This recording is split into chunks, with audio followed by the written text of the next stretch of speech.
அனைவருக்கும் வணக்கம். நம்ம குழுவில் நம்ம சாமி கும்பிட்றவங்கள பெரியவங்க நம்ம கோயில் பாரம்பரியத்தை பற்றி விளக்குவாங்கன்னு சொல்லியிருந்தோம். அது விஷயமா இப்போ நம்ம கோயிலில் மெயினாக எல்லா சாமி காரியங்களையும் பாரம்பரியமாக செஞ்சிட்டு இருக்க நம்ம சுப்புராமன் ஆச்சிட்ட அவங்களோட சாமியோட வழிபாடு முறைகள், அவங்க குடும்ப பாரம்பரியமாக நம்ம சங்கத்தில் இருந்து அவங்க என்னென்ன செஞ்சுட்டு இருந்தாங்க, நம்ம சங்க பெரியவங்கள்லாம் அந்த காலத்தில் எவ்வளோ சிரமப்பட்டு சங்கத்தையும் கோயிலையும் உருவாக்கி கொண்டு வந்தாங்க, நம்ம சாமியை எப்படி வழிபடணும், சாமிகளோட அடிப்படை வரலாறு அவங்களுக்கு தெரிஞ்ச விஷயங்களை நம்மள பகிர்ந்துக்கிடுவாங்க. எல்லாரும் நீங்க அதை அமைதியா கவனமா கேட்டு தெரிஞ்சுக்கங்க. நச்சு இப்ப நச்சு நம்ம கோயில்ல மெயினா நீங்க பெரியார் நபர் அப்படின்றதுக்கு நீங்க பாரம்பரியமா இறங்கிட்டு இருக்கீங்க. இது எவ்வளவு வருஷமா நம்ம குடும்ப பாரம்பரியமா நம்ம சங்கத்துல செஞ்சுட்டு இருக்கீங்க, அதை பத்தி கொஞ்சம் சொல்லுங்க. அனைவருக்கும் வணக்கம். நான் மேல்மந்தை ஸ்ரீ பெத்தனாச்சி பெரியாண்டவர் சாமி கும்பிட நாடக சங்கத்தின் உறுப்பினர். என்னுடைய எண் 492. நான் 1962 பிறந்து எனக்கு முதல் முட்டையே இங்கே கோயிலில் தான் எடுத்தது. நாங்கள் அப்போ தேனியில் இருந்தோம். தேனியில் மாட்டு வண்டி கட்டி அங்கேருந்து இங்கே அப்போ வண்டி போக்குவரத்துலாம் கிடையாது, அதெல்லாம் எடுத்ததா சொல்லி எங்கள் ஐயா எல்லாருமே சொல்லியிருக்காங்க. எங்கள் ஐயப்பா அவருடைய பூரி அத்திவட்டி, அதுதான் எங்களுடைய பூர்வீகம். நாங்கள் தேனிக்கு அதுக்கப்புறம் இங்கே குடி வந்துட்டோம். அதுக்கப்புறம் விருதுநகரில் ஒரு 30 வருஷமாக இருந்தோம். அப்போ தான் அந்த கோயில் சங்கம் விருதுநகரில் ஆரம்பிக்கப்பட்டது. அங்கே என்னுடைய பெரியப்பா மதுரை வீரசாமி என்பவர் தான் நம்ம கோயிலில் செக்ரட்டரி இருந்தார். அவரும் ஏஎஸ்ஆர் சவுந்தரவந்தன். அப்போ கோயிலில் எல்லா வேலையும் பார்த்தாங்க. அப்போ அந்த மகளிர் சேமிப்பு நிதினு சொல்லி இப்போ இருக்கிறத அப்போ வீடு வீடுக்கு ஊருக்கு போவாங்க. அந்த திருவிழாவுக்கு ஒரு மாதத்துக்கு முந்தி போய் வசூல் பண்ணி எல்லாத்துக்கும் ரசீது போட்டு கொடுத்து அதையெல்லாம் கலெக்ட் பண்ணி தான் அந்த செஞ்சுக்கிட்டு இருந்தாங்க. நம்ம குடும்பம் அதிலே தான் இருந்துச்சு. பெரியப்பா பெரியாண்டவருக்கு இறங்கி வருஷம் அவர் கிட்டத்தட்ட ஒரு 58 வருஷமாக அவர் பூக்குடி இறங்கினவர். அப்போ மொத்தமே 7 பேர் தான். நான் சின்ன பிள்ளையா இருக்கும்போது நான் பார்த்த வர அப்போ 7 பேர் தான் பூக்குடி இறங்குவாங்க. பெத்தனாச்சிக்கு இப்போ நம்ம கோயிலில் அது திறந்து விட்டு பிள்ளை, அது சின்ன பிள்ளை பாவாடை சட்டை போட்டு இறங்கும். அதுதான் மஞ்சள் கலர் பாவாடை சட்டை போட்டு தான் இறங்கும். கண்ணை உருட்டிட்டு சிரிச்ச மணிக்கு இறங்கும். நம்ம இதில் பெத்தனாச்சிக்கு ஆனந்தமே எதுவும் கிடையாது. பெரியாண்டவருக்கு பெரியப்பா இறங்குவார். கருப்பசாமிக்கு சவுந்தரடி பேரங்க காமராஜோட அப்பா சவுந்தரபாண்டியன் அவர் தான் இறங்குவார். அப்புறம் திருப்பணத்துலேருந்து ஒரு 3 பேர் வருவாங்க. விநாயகருக்கு ஒருத்தர் இறங்குவார். மற்ற எல்லாருமே அந்த ஊருக்காரங்க. பேச்சிரா காட்சிக்கு ஒரு வெள்ளை செயலை கட்டின அம்மா இறங்கும். அது சூப்பராக இறங்கும். அந்த அம்மா தான் இப்போ வரை இப்போ நம்மகிட்ட பேச்சிரா காட்சிக்கு ஆள் இல்லாமல் இருக்குது. கடைசி வரை அந்த அம்மா தான் பேச்சிரா காட்சிக்கு இருந்துச்சு.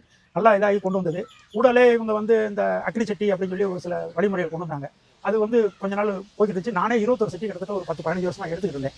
அப்புறம் இங்கே இருக்க போலீஸ்லேருந்து நம்ம அந்த பந்தல் இதெல்லாம் வச்சு எடுக்கக்கூடாதுன்னு சொல்லி சொன்ன காரணத்தினால அதை நம்ம நிப்பாட்டணும். வேறு யாரோட இதுக்காக இல்லை, அந்த ஒரு காரணத்தினால நிப்பாட்டணும்.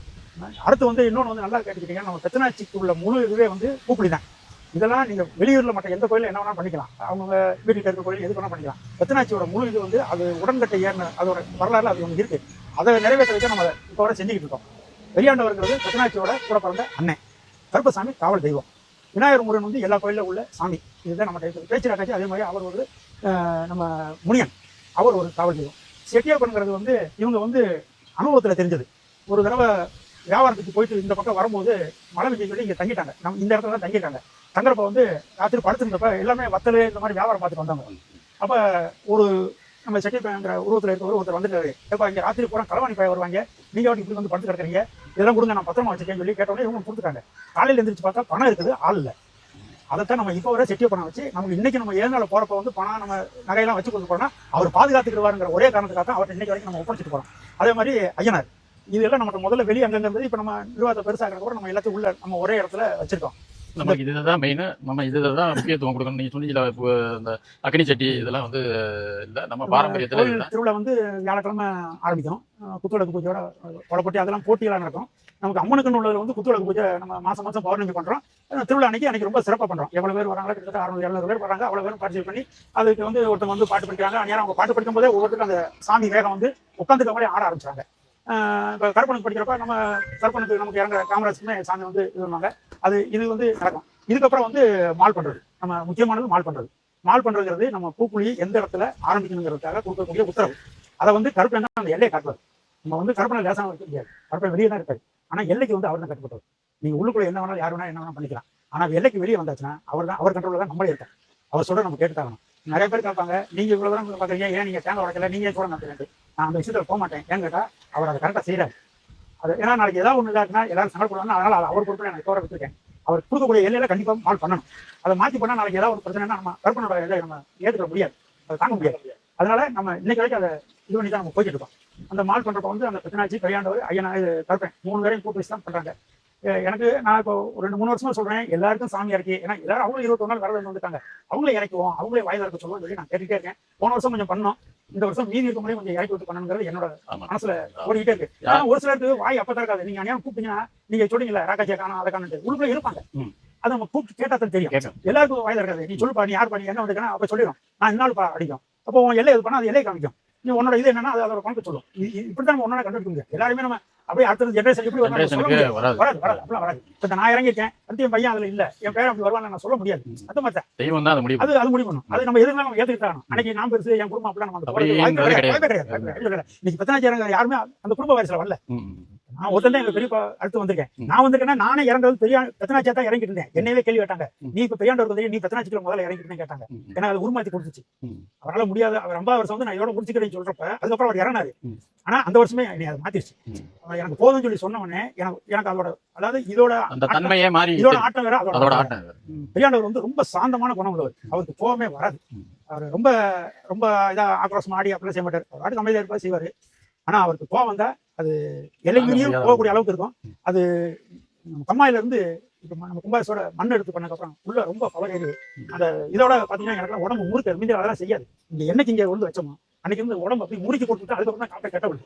ஒரு சில மாற்றங்கள் இருக்குது, நல்லா இருக்கு, நல்லா பவர் இருக்கு. அதான் நம்ம தெய்வத்துல எந்த தெய்வமே குறை கிடையாது, எல்லாமே நல்லா பரிபூர்ணமா இருக்காங்க. நம்ம போய் இது பண்றது பொறுத்து தான் இருக்கு.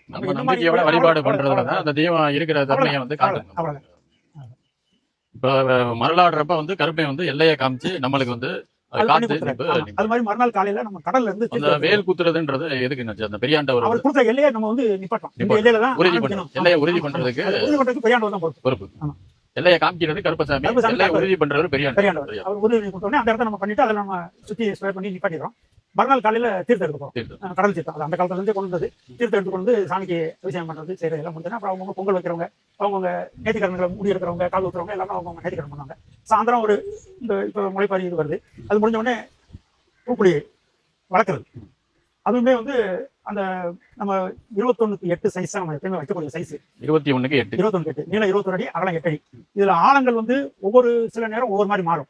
நீங்க இவ்வளவுதான் வெட்டு அவ்வளவுதான் வெட்டு நம்ம சொல்ல முடியாது. அது என்ன அமைப்பு வருது அதான். சில நேரம் கூடுதலாவும் நீங்க அது இறங்கக்கூடிய நேரத்துல தான் தெரியும். நீங்க வெட்டும் போது எதுவுமே தெரியாது, உங்களுக்கு ஒரே மாதிரி தெரியும். இறங்கும் போது பாத்தீங்கன்னா ஒரு சில நேரம் காலில் வந்து நம்ம பாதம் உள்ள பதிஞ்சு போற அளவுக்கு எல்லாம் இருக்கும், ஒரு சில நேரங்களும் மேல இருக்காப்புல இருக்கும். அது அதோட அமைப்பு தான். நீங்க அவ்வளவு கூட்டி இவ்வளவு கூட்டலாம் யார் சொல்றதெல்லாம் பண்ண முடியாது. இது நம்ம பூக்குழிக்கு மால் பண்ணிடுறோம். அப்புறம் அந்த பறவை விளக்கு இதெல்லாம் முடிச்சதுக்கப்புறம் திருப்பி 11:30 மணிக்கு மேல நம்ம பூக்குழி இறங்குறதுக்கு பிள்ளையார் கோயில போய் எல்லாத்துக்கும் அருள் ஏற்றி இது பண்றோம். அப்போ வந்து ஒரு சிலர் ஒரு சின்ன இது பண்றாங்க. இந்த வேல் குத்துறது, இந்த கத்தி குத்துறதுலாம் எதுக்காக வேண்டாம் சொல்றேன். நம்ம பூக்குழி இறங்கும் போது நல்ல உடல் ஆரோக்கியத்தோட இறங்கணும். அது ரத்தம் வாங்குறது. நீங்க கத்தியவோ ஏதோ குத்துனீங்கன்னா உடம்புல ரத்தம் வரும். அப்ப நீங்க ரத்தக்காவோட அம்மாட்ட போற மாதிரி இருக்கும். அதுக்கு தான் அவங்க சொல்றது. அவங்கள போய் நீங்க இப்படி பண்ணா உங்களை கெடுத்து வைக்கலாம் அந்த மாதிரி இல்லை. அடுத்து காவடி இருக்கிறாங்க இல்லையா, அது முருகன் கோயில் இருக்கிறது. நமக்கு முருகன் உள்ள ஒரு அம்சம் தான். நம்ம அதுக்கு தனிப்பட்ட முறையில் எதுவும் செய்யல, அதை இங்க கொண்டு வராங்க. இதெல்லாம் ஒரு சில இதை நம்ம தவிர்க்கணும். குலதெய்வ கோயில்ல என்ன பாரம்பரியம் இருக்கோ அதை மட்டும் தான் நம்ம சின்னாங்கிறது இல்ல. இந்த கோயிலுக்கு அமைப்பு கூப்பிடுதான். அதுக்கு நீங்க என்ன வேணாலும் செய்ய. நீங்க 10 தடவை இறங்குறீங்களா இறங்க, என்னென்ன ஒண்ணு பண்ணீங்க பண்ணிக்கீங்க. இந்த மாதிரி புதுசு புதுசா உனக்கு கொண்டு வந்து நாளைக்கு இதோட அமைப்பே மாறிடும், வழிபாடு முறையே மாறிடும். எல்லாரும் அந்த காவடி எடுக்கிறதுக்கும் அழகு கூத்துறதுக்கும் வேற வேற வழிபாடு முறையில உள்ளார கொண்டு வர அந்த பூக்குழியோட இது நீங்க கொண்டு வர ஒண்ணா நம்ம வந்து பூக்குழியோ முக்கியத்துவம் கொடுத்து பூக்குழிக்கு இறங்குறதுக்கு உண்டான வழிபாடு முறைகள் என்ன, விரத முறைகள் என்ன அப்படின்றத நம்ம தெரிஞ்சுக்கிட்டு பூக்குழி இறங்குறதுக்கு முக்கியத்துவம் கொடுக்கணும். அதெல்லாம் வேற எந்த முறைகளும் இல்லாம இறங்குறதுக்கு உண்டானதை மட்டும் நம்ம இன்னும் நல்லா சொல்லணும்னா பழைய ஆளுங்க முதல்ல ஆரம்பிச்சப்பெல்லாம் வந்து இந்த 7 பேர் கிடையாது, கோயில் பூசாரி மட்டும் தான் இறங்குவாராம். அது நடுக்குள்ள நின்று சொல்லுவாராம். வளர்த்தலாம் இதெல்லாம் கிடையாது. அப்படி மேல ஏறி நின்று அப்ப வந்து மொத்தமே ஒரு 10-15 ஃபேமிலி அதுதான் வருவாங்களாம். அப்ப வரவங்க எல்லாமே அங்கங்க நிப்பாங்க, சுத்தி நிப்பாங்களாம். அப்ப அவர் சொல்றாரு, கத்தி வெட்டிக்காரங்க சாலி சந்தையில வந்துருக்கீங்க. அப்ப நம்ம இவ்வளவு டவுன் கிடையாது, இந்த கிராமத்துல வந்து கூப்பிடுவாங்க. கூப்பிட்டோன்னே அவங்க போய் நின்னவனே, நீ இதுக்காக வந்துக்கப்பா, உனக்கு இப்படி இருக்கும்பா, நீ இது செய்யப்பா அப்படின்னு சொல்லி அந்த பூசாரி தான் உத்தரவு கொடுப்பாரு. அப்ப இவ்வளவு பேர்லாம் கிடையாது. அதுவும் கம்மி, மல்லாடியிலும் கம்மி. இப்பதான் நம்ம அந்த மல்லாடி எல்லாம் மாத்திக்கிட்டோம். இப்ப அண்ணாச்சி வந்து சொன்னதுல மெயினா வந்து அவங்க பெரிய வந்து உங்களுக்கு ஒரு 58 வருஷமா பூக்குழி இறங்குனாங்க, மதுரை வீராசாமி இறங்குனாங்க. அதோட பாரம்பரியமா அண்ணாச்சியும் வந்து அந்த பெரியாண்டவரோட இதுக்கு பாரம்பரியத்துக்கு இறங்கியிருக்காங்க. நீங்க வந்து அந்த பாரம்பரியமா உங்களுக்கு வந்து நீங்க இறங்கணும்னு இறங்கினீங்களா இல்ல அந்த சாமி வந்து அந்த பாரம்பரியத்தை உங்களுக்கு எப்படி அதை கொடுத்துச்சு, உங்களுக்கு அதுவா அருள் வந்து அது எப்படி கேட்டீங்கன்னா, நான் இங்க கடை போட்டேன் 2 வருஷம் இங்க கடை போட்டுருந்தேன். நம்ம கரெக்டா நம்ம கோயில் நேரம் இப்ப நம்ம இது கட்டிட்டோம், அதுல ஒரு கூரை போட்டு வெத்தலை கடை போட்டிருந்தேன். காலையில ஐஸ் பெட்டியை கழுவிக்கிட்டு இருக்கேன். இவங்க கடல்ல இருந்து தீர்த்து எடுத்து வராங்க, என்னைய தாண்டி போறாங்க. என்னால நிக்க முடியல, ஒரு மாதிரி இருந்துச்சு. நான் வெறும் கையில தான் கட்டியிருந்தேன். எனக்கு முடியாம உள்ள போய் ஆட ஆரம்பிச்சிட்டேன். ம். ஆடி எங்க வீட்டுல இருக்கவங்களுக்கே தெரியாது. அப்புறம் இருக்கவங்கலாம் போய் சொல்லிருக்காங்க, உங்க பையன் சாமி ஆடிட்டு இருக்காங்க. அப்புறம் வந்து கூட்டு போய் தீ போட்டு என்ன ரூம்ல விட்டாங்க. நான் அதுக்கப்புறம் எப்பயும் போல கடையில தான் இருந்தேன். ராத்திரி பூக்குழி இறங்க எல்லாரும் கிளம்பி போய்கிட்டு இருக்காங்க. பிள்ளையார் கோயில் வச்சு தான் பூக்குழி இறங்க எல்லாரும் போயிருக்காங்க. என்னால நீ அங்க போகணும்னு என்னை யாரும் தள்ளி வர மாதிரி இருந்துச்சு. நான் பனியன் போட்டிருக்கேன், கோயிலுக்குள்ள போகணுங்க அந்த எண்ணம்லாம் எல்லாம் போய் நிக்கிறேன். அப்போ வந்து நமக்கு பந்தல் போறவர் பால் தேவர் ஒருத்தர், அவர் வருஷம் வருஷம் இறங்கிடுவாரு. அவரோட கடைசியால அவர் அப்படி இறங்குவார், மணியனோட இருப்பாரு, வேஸ்டோட இருப்பாரு, அப்படி இறங்குவார். அந்த மாதிரி நான் போய் நிக்கிறேன். அவர் என்ன நினைச்சாருல, மாலையை போட்டு விடுங்க சும்மா நிக்கிறேன் அப்படிங்கிறாரு. எனக்கு ஒண்ணுமே புரியல, எனக்கு என்ன நினைவுனே தெரியல. நான் இறங்கிடுறேன். அப்புறம் தான் வீட்டுல வந்து என்ன அப்படின்னு கேட்டாங்க. தெரியல, எல்லாரும் மாலையை போட்டாங்க, நான் வந்து இறங்கிட்டேன் அப்படின்னு. அதுக்கப்புறம் தான் நான் இன்னும் நல்லா சொல்ல போனா, நான் கடவுள் இருக்குங்கிறத நான் அன்னைக்கு தான் உணர்ந்தேன். அதுக்கு முந்தி நான் அதுல அந்த விஷயத்துல நான் கொஞ்சம் தள்ளிட்டா இருந்தேன். இது நான் உணர்வு. இதுதான் நம்மளுக்கு மெயினான விஷயம்.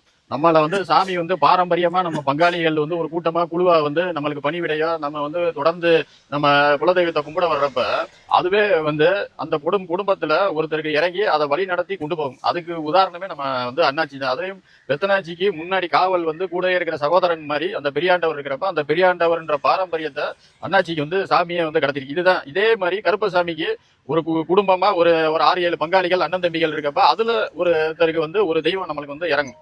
அதே மாதிரி ராக்கு பெக்குச்சிக்கு எல்லாத்துக்குமே வந்து நம்ம சங்கம் ஆரம்பிச்சதுல இருந்து எல்லா தெய்வங்களுக்குமே வந்து அருளாடிகள் இருந்திருக்காங்க. இது வந்து பெரியாண்டவருக்கு அண்ணாச்சி மூலமா பெரியாண்டவருக்குரிய நம்ம பூஜை முறைகளை அண்ணாச்சி செஞ்சுக்கிட்டு இருக்காங்க. இப்ப நம்ம பேச்சிக்கு வந்து ஒருத்தவங்க புதுசா வந்திருக்காங்க. ஐயனாருக்கு இருந்தவர் ஒரு அண்ணாச்சியோட சேர்ந்து இறங்கினவங்க, அவங்க மறைவுக்கு அப்புறம் இப்ப ஒருத்தர் வந்து இறங்கிட்டு இருக்காரு. இதே மாதிரி பாரம்பரியமா நம்ம குடும்பமா ஒற்றுமையா வழிபட வர்றப்ப நம்ம தெய்வமே வந்து அந்த குடும்பத்துல வந்து இறங்கி நம்மள வழிபடுத்தி கொண்டு போகும். இதுதான் நம்ம குலதெய்வ பாரம்பரியம் வந்து தொடர்ந்து நடக்கிறதுக்கு உண்டான அடிப்படை விஷயம். அப்ப வந்து நம்மளுக்கு இருக்கிற பரிவார தெய்வங்கள் வந்து எல்லா தெய்வமுமே வந்து நம்மளுக்கு வந்து பூக்குழி இறங்கி நம்மளுக்கு ஆசீர்வாதம் பண்ணி நம்ம வந்து தென்னீர் பூசிட்டு போறதுதான் நம்மளோட கோயில்ல அடிப்படை பாரம்பரியம். அதுக்கு தகுந்த மாதிரி சாமியை இப்ப அண்ணாச்சி என்ன சொன்னாங்கன்னா, அவங்களுக்கு வந்து சாமி மேல ஓரளவுக்கு தான் பக்தி, அவங்க வந்து சாமி கும்பிட்டு போறதுக்கு தான் வந்திருக்காங்க. இருந்தாலும் மதுரை வீராசாமி அவங்க வந்து நம்ம கோயில் செயலாளராகவும் இருந்திருக்காங்க. நம்ம பெரியாண்டவருக்கும் 58 வருஷம் பூக்குழியில இறங்கியிருக்காங்க. அதுக்கப்புறம் அந்த பாரம்பரியத்தை யாருக்கு கடத்தணும் அப்படின்றத அந்த நம்ம தெய்வமே வந்து இருந்து இந்த மாதிரி நிலையில சாதாரண நிலையில வேலை பார்த்துட்டு இருந்தவங்களையே பூக்குழி இறங்க வச்சு சாமிக்கு உரிய நம்ம கைங்கரியத்தெல்லாம் செய்ய வச்சிருக்கு. இதுதான் குலதெய்வத்தை வந்து நம்ம ஒற்றுமையோட கும்பிட வர்றப்ப அந்தந்த பங்காளிகள் ஒரு 50 பேர் 100 பேர் ஒரே ஒரு வகையாராவை சேர்ந்தவங்க இருக்கிறப்ப அதுல இருந்து சாமியே வந்து நம்மளுக்கு வந்து ஆசீர்வாதம் பண்றதுக்கும் நம்ம சாமியோட கடமைகளை செய்யறதுக்கும் வந்து சாமியே வந்து ஆள்களை வந்து அனுப்பும். அப்படி இருக்கிறதுல மெயினானதான் நம்ம பெரியாண்டவர் அண்ணாச்சி. இப்ப நம்ம பெரியாண்டவரோட வழிபாடு முறைகள் என்னன்னாச்சு, அவருக்கு என்ன படைக்கணும், அவரோட குணாதிசயம் என்ன, நம்மளுக்கு என்ன படைச்சா அவர் வந்து அவர் வேமா ஏத்துக்கிட்டு வர்றாரு. பெரியாண்டவருக்கு வந்து வெள்ளை பொங்கல் தான் வைப்பாங்க, உப்பு போடாம. வெள்ளை பொங்கல் வெண்பொங்கல் சொல்றாங்க, அந்த வெள்ளை பொங்கல் வைக்கணும். வெள்ளை பொங்கல். அது போக பஞ்சாமிரத்தை பிணைஞ்சு வைக்காம பழங்களா பஞ்சாமிரத்தை பழங்களை பிசையாம பழங்களா வச்சு படைக்கிறது, அவருக்கு படையலா வைக்கிறது. இதுதான் முறை. இதுல இன்னும் ஒருத்தரை விட்டுட்டேன், நம்ம முனியன். அவர் வந்து கருமல் முத்துகிருஷ்ணன் சொல்லி ஒருத்தர், எனக்கு தெரிஞ்சு ரொம்ப வருஷமா இறங்கி வந்தவர். அவர் இறங்கி வர்றப்ப அந்த வேகமே நீங்க பூக்களை பார்த்தவங்களுக்கு தெரியும். அப்படி அவர் கையில வச்சிருக்க இது எப்படி கேட்டீங்கன்னா, இரும்புல வேலு, அதுல நடுவில் ஒரு பிளேட்டுக்கும் அதுல 4 மணி தொங்கும். அதுதான் அவருக்குள்ள ஆயுதமே. அதை அவர் நடந்து வரும்போது அந்த மணில இருந்து சத்தம் அவ்வளோ இதாக கேட்கும். அந்த பூக்குழிக்கிட்ட வந்தவொடனே அவர் ஓங்கி ஒரு குத்துவாரு. குத்து இப்படி எல்லாத்தையும் ஒரு பார்வை பார்த்துட்டு இப்படி சிரிச்ச மணிக்கு இறங்குவாரு. அது வந்து அதை பார்க்குறவங்களுக்கு உண்மையிலே பேசி வச்சிடும். அதை நான் இன்னும் பக்கத்தில் கூட இருந்து பார்த்தனால எனக்கு அது இன்னும் நினைவா இருக்கு. அது ஊடால 2-3 வருஷமா அதுக்கு ஆள் இல்லாமல் இருந்துச்சு. இப்போ 2 வருஷமா அதுக்கு ஆள் வந்துட்டாங்க. அது ரொம்ப சந்தோஷமா மன நிறைவா இருக்கு. கரமல்லா அண்ணாச்சி சொன்ன மாதிரி முத்துகிருஷ்ணன் அண்ணாச்சிவங்க முனீஸ்வரருக்கு பாரம்பரியமா வந்து இறங்குவாங்க. அவங்களோட ஊர் வந்து கருமல்னு நம்ம இங்கதான் இருக்கு பக்கத்துல. அப்படி அவங்களோட மறைவுக்கு அப்புறம் அவரோட வாரிசுகள் வந்து எப்படி வரும் அப்படின்றப்ப இதே மாதிரி அண்ணாச்சி சொல்ற மாதிரி ஒரு சாமி கும்பிட்றதுல அதிகம் ஈடுபாடு இல்லாம இருக்கிற பெத்தராஜ் அண்ணன் வந்து நம்ம இறங்கணும்னு அவங்களோட பங்காளி வகையாளர்களை பேசி அவரா வந்ததுக்கு அப்புறம் அவர் அந்த இடத்துல வந்து நின்னப்ப நம்ம எப்படி பூக்கள் இறங்குவோம், அப்பாவோட பாரம்பரியத்தை நமக்கு கொண்டு போகணும், சாமி நம்மளுக்கு வந்து என்ன மாதிரி வந்து செய்ய போகுதுன்னு தெரியலன்னு சொல்லிட்டு அவர் காப்பு கட்டுறாரு. நம்ம நல்லா சாமி கும்பிடுறாரு.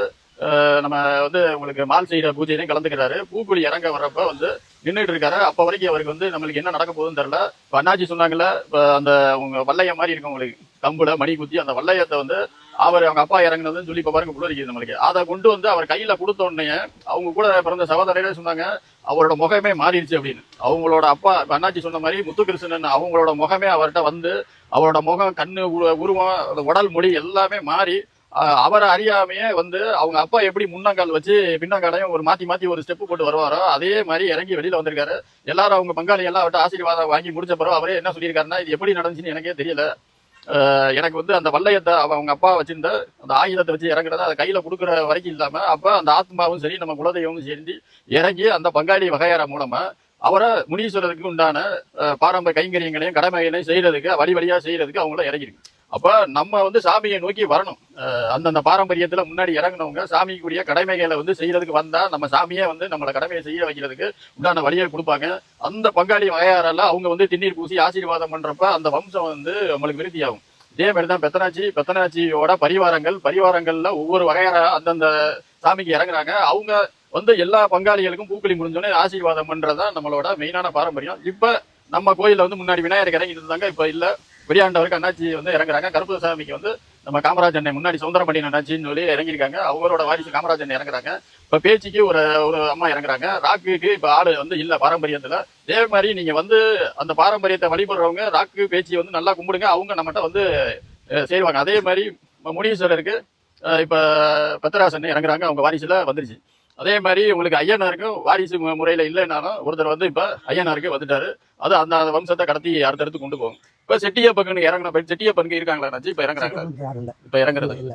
அப்ப நம்ம வந்து செட்டியப்பன் நீ வந்து இறங்கி எங்களை ஆசீர்வாதம் பண்ணு, நம்ம வந்து எல்லாரையும் கும்பிட்டு சாமியை நல்லபடியா வழிபாடு பண்ணி நம்ம பண்றப்ப செட்டியப்பன் நம்மளுக்கு வருவாரு. அப்ப அந்தந்த சாமிக்குரிய பாரம்பரியத்துல இருந்து வர்ற பூக்குடி மரலாடிகள் வந்து இறங்கி எல்லாரும் நம்ம வந்து அவங்கள வழிபட்டு அவங்க ஆசீர்வாதம் பண்ணிட்டு போறப்ப நம்மளுக்கு வந்து வம்ச விருத்தி, தேவையில்லாத சிக்கல்கள் அந்த மாதிரி இதுகள்ல இருந்து இப்ப இளைய தலைமுறை நிறைய சிக்கல்களை சந்திக்கிறாங்க. எங்க போய் நம்மளை வந்து தெளிவடைஞ்சிக்கிறது அப்படின்றது தெரியல. ஓவர் டிப்ரெஷன், டென்ஷன்ல வேலை பார்க்கறது, கமிட்மெண்ட்ஸ் எல்லாம் நிறைய இருக்கு. நம்ம எங்க போய் நம்ம வந்து நம்மளோட மன சுமையை இறக்கி வைக்கிறதுக்குன்னு தெரியாம இருக்காங்க. அதனால பல பழக்க வழக்கங்கள் எல்லாம் வந்து போகுது. நீங்க நம்ம குலதெய்வத்துல வாங்க, உங்க மன சுமைகளையும் மன குறைகளையும் குலதெய்வத்திட்ட வந்து சொல்லுங்க.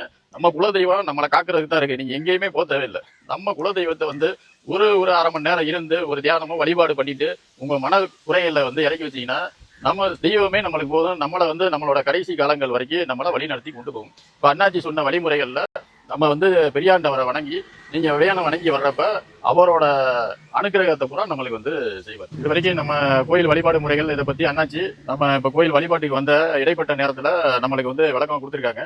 இதுல வந்து நிறைய சிலது விட்டு போயிருக்கலாம், சில விளக்கங்களுக்கு சந்தேகங்களுக்கெல்லாம் இதுக்கு நம்ம இதுக்கப்புறம் நேரம் ஒதுக்கி நம்ம வந்து மீண்டும் வந்து இப்ப நம்மளுக்கு பூஜை காரியங்கள் இதெல்லாம் இருக்கிறதுனால இப்போதைக்கு அண்ணாச்சி வந்து நம்ம கோயில் பாரம்பரியம் என்ன, நம்ம வழிபாடு முறைகள் என்ன அதெல்லாம் விளக்கம் கொடுத்துருக்காங்க.